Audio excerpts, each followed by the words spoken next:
আসসালামু আলাইকুম। আমি গত ভিডিওতে বলেছিলাম যে আমি নেক্সট ভিডিওতে আমি হাতে বানানো ফুচকা কিভাবে বানাই দেখব আর ওটা সাকসেস হয় কিনা। তো এখানে ডাবরি ভিজিয়ে দিলাম, লবণ, হলুদ আর এখানে আলু দিয়ে দিলাম। তাছাড়া কোনো মশলাই দিইনি, দিলে ভালোও লাগবে না। আমি ভেবেছিলাম অনেক মশলা অ্যাড করতে হবে, কিন্তু কোনো মশলা অ্যাড করার দরকার নেই। তারপরে একটা ছোট্ট চায়ের কাপই বলা যায় এমন একটা কাপে, প্লাস্টিকের কাপে আমি 1 কাপ আটা নিলাম, তারপর সুজি নিলাম। মনে হলো সুজিটা আমি আটার থেকে বেশি নিয়েছি। পরে আমি আরও হাফ কাপের বেশি একটু আটার সাথে কর্নফ্লাওয়ার দিয়ে দিলাম। এগুলো উপাদান। তার ভেতরে যদি একটু তেল অ্যাড করা যায় ভালো হয়, না দিলেও সমস্যা নাই। তবে বেশি তেল দেওয়া যাবে না, তাহলে নিমকির মতো ক্রিস্পি হয়ে যাবে, মানে গুঁড়া গুঁড়া হয়ে যাবে, নরম নরম ফিল হবে আর কি, শক্ত থাকবে না। তারপর আমি তাল মাখনা দিয়ে দিলাম। আমি ইউটিউবে যেভাবে দেখেছি ওইভাবেই বলছি। আমি এটা ফার্স্ট টাইম বানাইছি, এর আগে আমি কখনো হাতে বানানো ফুচকা তৈরি করিনি।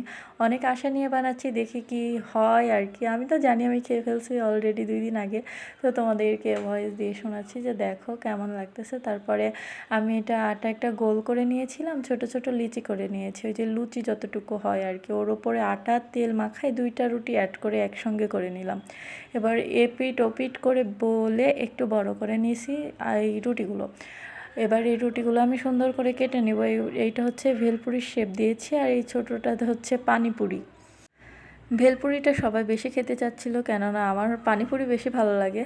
আর বাচ্চারা বলতেছিল যে ওরা ভেলপুরি খাবে, এই জন্য আমি ভেলপুরি বানালাম। আর ছোট ছোট করতে করতে অনেক বিরক্ত হয়ে যাচ্ছিলাম, যার কারণে আমি একটু বড় বড় ভেলপুরিও ভেজে নিলাম। তো এগুলো ভেলপুরি না, হ্যাঁ ছোট পানিপুরি এগুলা। তোমরা সাইজ দেখে হয়তো বুঝতে পারতেছো। আর দেখো তেলে দেওয়ার সাথে সাথে এগুলো এত সুন্দর করে ফুলে উঠেছে, আমি কি বলবো। আমি তো ফোলা নিয়ে নিশ্চিত ছিলাম যে এগুলো চুলায় দিলে ফুলবে, কিন্তু আমি এটা নিয়ে বেশি টেনশন করতেছিলাম যে এটা ক্রিস্পি হবে কিনা। কিন্তু যখন আমি ভাজার পরে দেখলাম পুরো একেবারে একটা কালার আসছে, যে এটা একেবারে কেনা ফুচকা হাতে বানানো যেরকম হয় দেখতে ঠিক ওই রকম হয়েছে। আর আমি মাঝখানে তাল মাখনা অ্যাড করেছিলাম, যার ওই যে ফুচকার উপরে একটু কালো কালো দেখা যায় এগুলা। আর এই যে আমি এখানে সালাদ কেটে নিয়েছিলাম, অনেক চিকন চিকন করে কেটেছি, মোটা দিলে আমার মুখের ভিতরে বাঁধে, মোটেও ভালো লাগে না। আমি একটা শসা, একটা গাজর, ধনিয়া পাতা, তারপরে যা যা লাগে পেঁয়াজ, মরিচ, এগুলো দিয়ে একটু লেবু দিয়ে সালাডটা মিক্স করে রেখেছিলাম, সেটা দিয়ে দিলাম। আর এই ডাবলির ভেতরে এখন আমি আলু মিশিয়ে নিচ্ছিলাম। এই আলুটা মিশানোর পরে আমি এখানে ওই সালাদগুলো মিশিয়ে দেব। প্রথমে মনে হয়েছিল ডাবলি শুধুই রান্না করব, তারপর মনে হলো যে এটা অনেক লুজ হয়ে যাবে, টাইট করার জন্য আমি একটু আলু অ্যাড করে দিয়েছি। আমি এখানে বেশি বেশি করে সালাদ দিয়ে দিচ্ছিলাম, যে আমি অনেকগুলো সালাদ কেটে ফেলেছি, শুধু গার্নিশ করলে এগুলো হয়তো ফুরাবে না, এই জন্য ওর ভিতরে আমি বেশ যথেষ্ট সালাদ দিয়ে দিলাম। আর এবার আমরা রেডি করে খাবো।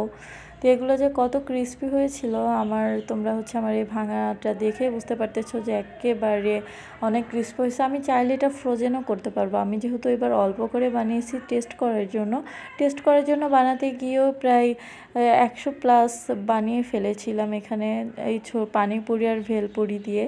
তো যেহেতু এগুলো অনেক ছোট ছোট, আমরা অনেক একসাথে মনে হয় 20-30টা করে খেয়ে ফেলছি। বাচ্চারা তো, ওদের জন্য না আমরা একেবারে ঝাল কম দিছি। ঝালটা যদি পারফেক্ট হইতো এত মজা হয়েছিল, আর টকটা বিশেষ করে সবার অনেক পছন্দ হয়েছে।